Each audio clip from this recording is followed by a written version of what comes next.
Hello అందరికీ, this is తిరు. ఈరోజు నేను చూపించే రెసిపీ పుట్టగొడుగులు. అదేనండి మష్రూమ్ కర్రీ.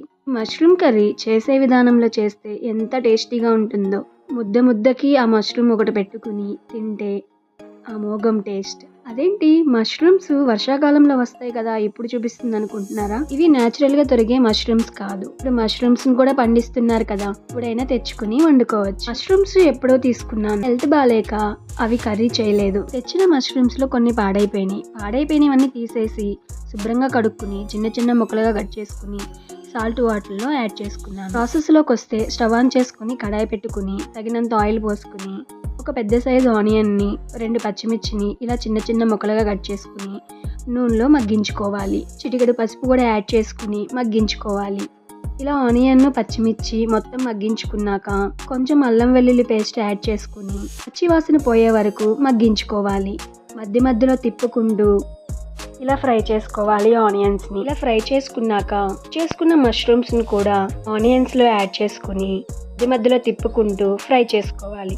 మష్రూమ్స్లో వాటర్ కంటెంట్ ఉంటుంది, ఆ వాటర్ అన్ని బయటకు వచ్చేసి ఎగిరిపోయే వరకు ఫ్రై చేసుకోవాలి. తగినంత సాల్ట్ యాడ్ చేసుకుని పైకి తేలి వాటర్ అన్ని ఎగిరిపోయే వరకు మగ్గించుకుంటే చాలా రుచిగా ఉంటుంది.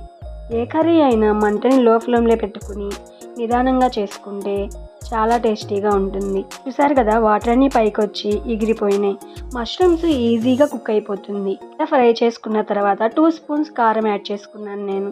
తగినంత యాడ్ చేసుకుని ఒక్కసారి తిప్పుకుని కారం పచ్చివాసన పోయే వరకు ఫ్రై చేసుకోవాలి. మష్రూమ్స్ని ఫ్రై చేస్తున్నాను.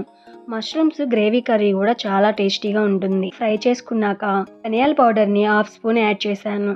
ఇలా తిప్పుకుంటూ ఫ్రై చేసుకుని లాస్ట్లో కొత్తిమీర యాడ్ చేసుకోవాలి. కొత్తిమీర యాడ్ చేయడం వల్ల మంచి టేస్టీగా ఉంటుంది కర్రీ. ఏ కర్రీలోకైనా ఫ్రెష్గా వేసిన అల్లం వెల్లుల్లి పేస్ట్, కొత్తిమీర అన్నీ యాడ్ చేసుకుని మంటని లో ఫ్లేమ్లో పెట్టుకుని వండుకుంటే టేస్ట్ అయితే చాలా బాగా వస్తుంది. సరే కదా, ఇలా ఫ్రై చేసుకున్న మష్రూమ్ కర్రీని ప్లేట్ తీసుకుని వేడివేడి అన్నం పెట్టుకుని కర్రీని కూడా సర్వ్ చేసుకుని ముద్దకి కలుపుకొని తింటే టేస్ట్ అమోఘం. చాలా బాగుంటుంది, చాలా రుచిగా కూడా ఉంటుంది. ఇలా ఒకసారి ట్రై చేయండి. ఇదేనండి నా వీడియో. నచ్చితే ఒక లైక్ చేయండి, సబ్స్క్రైబ్ చేయండి, పక్కనే ఉన్న బెల్ ఐకాన్ని క్లిక్ చేసి ఆల్ అనే ఆప్షన్ని క్లిక్ చేయండి. వీడియో పెట్టిన వెంటనే మీకు నోటిఫికేషన్లో వస్తుంది. 88% సబ్స్క్రైబ్ చేసుకోకుండానే చూస్తున్నారు. సబ్స్క్రైబ్ చేసుకోండి, లైక్ చేస్తే ఎక్కువ మందికి రీచ్ అవుతుంది. Thank you for watching.